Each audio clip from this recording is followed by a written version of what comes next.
Après le grand écran, autour du petit. Le cinéma, qui a été mis en lumière en France à Deauville et en Italie à la Mostra de Venise, laisse finalement sa place à la télévision, du côté de La Rochelle.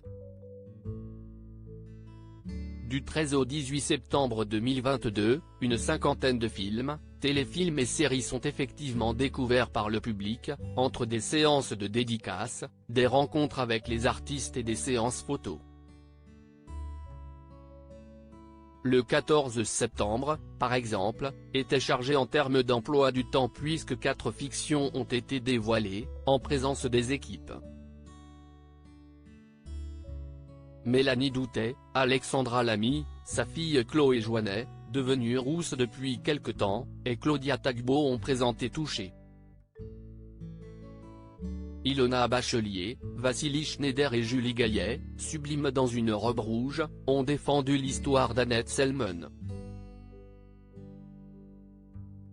Lucie Loste-Berset, Afsia Herzi, Gianni Bouzani et Clotilde Courreau, vêtues d'un haut top transparent, d'un short en cuir et de cuissardes, ont assisté à la projection de La Cour.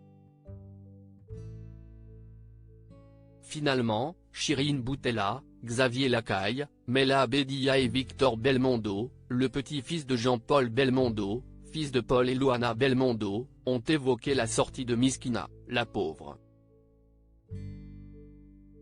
Le Festival de fiction télévision de La Rochelle est le rendez-vous de cette rentrée 2022. Pendant 2 années, l'événement a été contrarié par les restrictions sanitaires dues à la pandémie de Covid-19.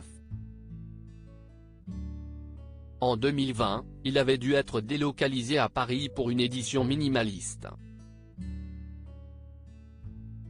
Voilà qu'il est enfin possible de refaire les choses de manière plus traditionnelle, pour le plus grand plaisir du président Stéphane Strano. Cette édition, la 24e, note de la rédaction. S'annonce historique, a-t-il expliqué.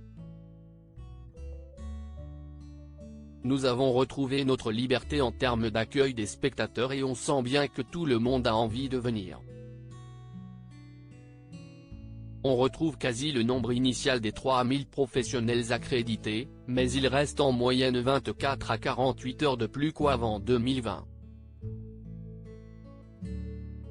Côté public, 15 000 personnes sont attendues pendant toute la durée du festival. Show must go on.